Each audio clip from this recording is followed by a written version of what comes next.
How Rick and Michonne are going to defeat the CRM. Did you notice that in the episode 3 they showed the best way to destroy the entire leadership of the CRM? And did you notice the stadium where Okafor killed the soldiers in the beginning of the apocalypse? Yeah, there's a lot of secrets, reference and everything in this third episode that you probably didn't notice. In this video I'm gonna show everything. If you wanna know, let's go.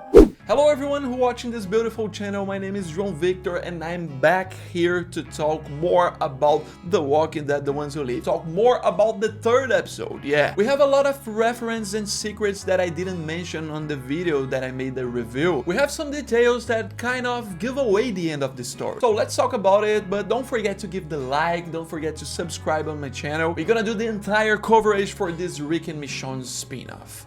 So let's go. Let's talk about the first detail that we can see in the beginning of the episode. I'm talking about the CRM plane. Yeah, in this flashback scene where Rick finds Jadis in the main square of Philadelphia, we can see a moment that Jadis explains to Rick that the CRM have a plane to rebuild the world from this apocalypse, and it's gonna take around 500 years. Yeah, they used to sell this to the population, to people who lives in Philadelphia, to make people believe in the future, to make people accept everything. And if you think about it, it also makes sense because you have to make the cure for the zombies to this virus, and they also have to put another CRM unities around the world in another countries. There's a lot of work to do, but probably in the end of this show, Rick's gonna change everything in this mission. That's what I'm thinking about. So let's go to the second detail of this episode. This one is a good explanation on the episode, and I'm talking about why it is writing in Japanese. Yeah, I'm talking about the cell phone that Michonne found back to the episode she left The Walking Dead. The cell phone that have Michonne and Judith and has the message saying believe a little bit longer. Yeah, this third episode finally explained to us the reason for this. We see this guy who used to make arts for everyone who lives in the Civic Republic, and he tells Michonne that always Rick went to him to ask for the drawings. And as we can see in the episode, probably the explanation for this to be Japanese, it's because this guy probably has some Japanese ancestry, or probably he is Japanese. We can see in this scene he said to Michonne that he was the one who wrote this. So finally, after years, we got the explanation. So let's go to the next secret because it's getting better. Now I have to talk about a clue this episode gave us. Michonne will tell about RJ, probably in the next episode, the episode 4. Yeah, in the last scenes when Rick rebels against Michonne, we can see in her eyes she got so affected with it. So now she's thinking that she have to do something. She have to do something to save Rick, to save Rick's mind. Because now I think she concluded that they brainwashed the Rick's mind. That's the reason she jumps from the helicopter with Rick. And we saw in the episode 2 that she was holding this information. So I think this is the best moment to tell Rick about RJ because it's gonna motivate him. Probably, yeah, I can confirm this, but I think in the next episode she's gonna tell this. Yeah, one more thing to make us anxious. So there we go to the next one, the next secret of this episode 3. Now I have to talk about some reference to the main show. Yeah, I'm talking about the reference to Shane.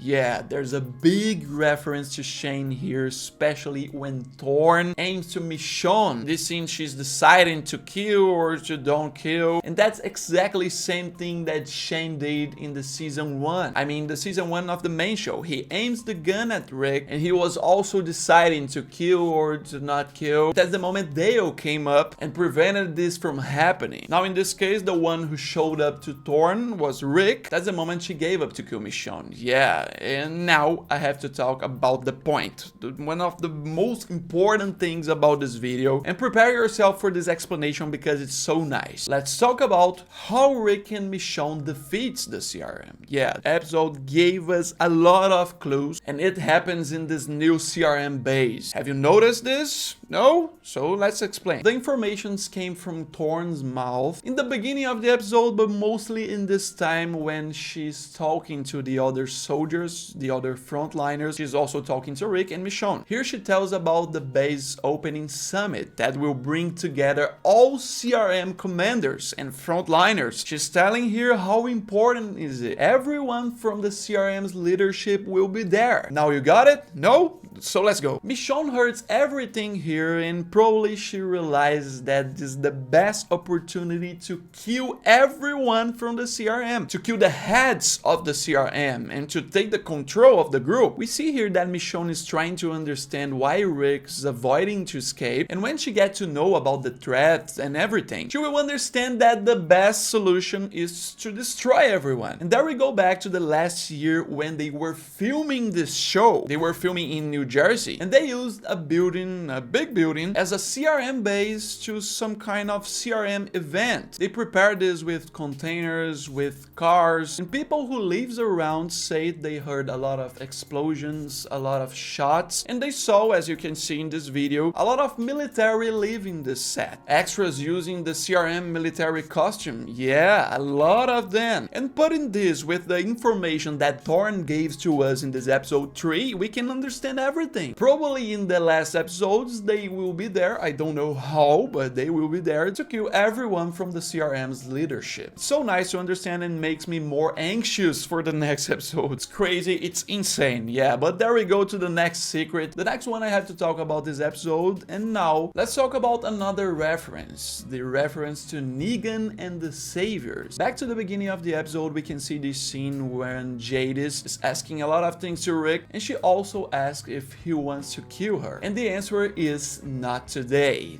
That's a big reference.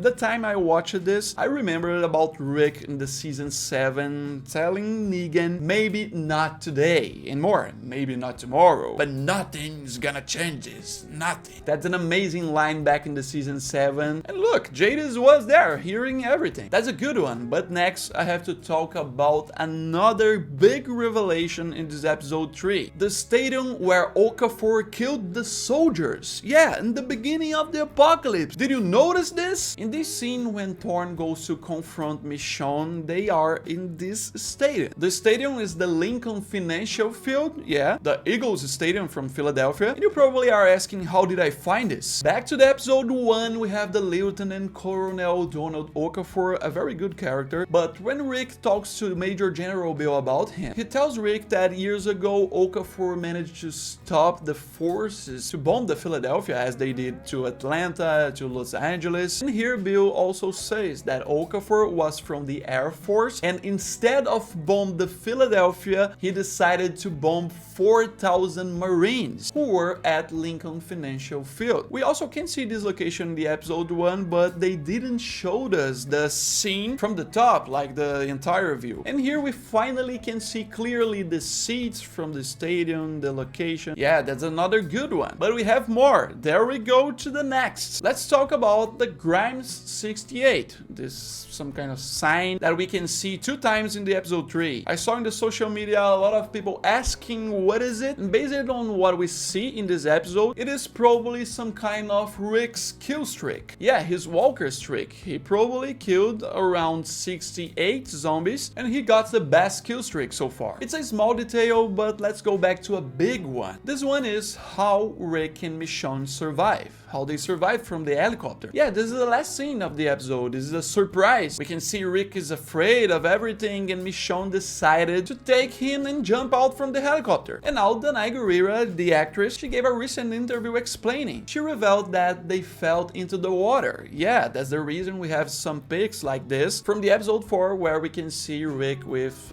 wet hair. You know, water is also a risk when you fell from a helicopter. It depends on the speed, the distance, but they survived. Yeah. So now go put in the comments which one of these details you hadn't noticed. Also, don't forget to give the like, don't forget to subscribe in the channel. I will probably be back weekly with these videos if you like. For now, let's wait the episode 4. There we go. Bye.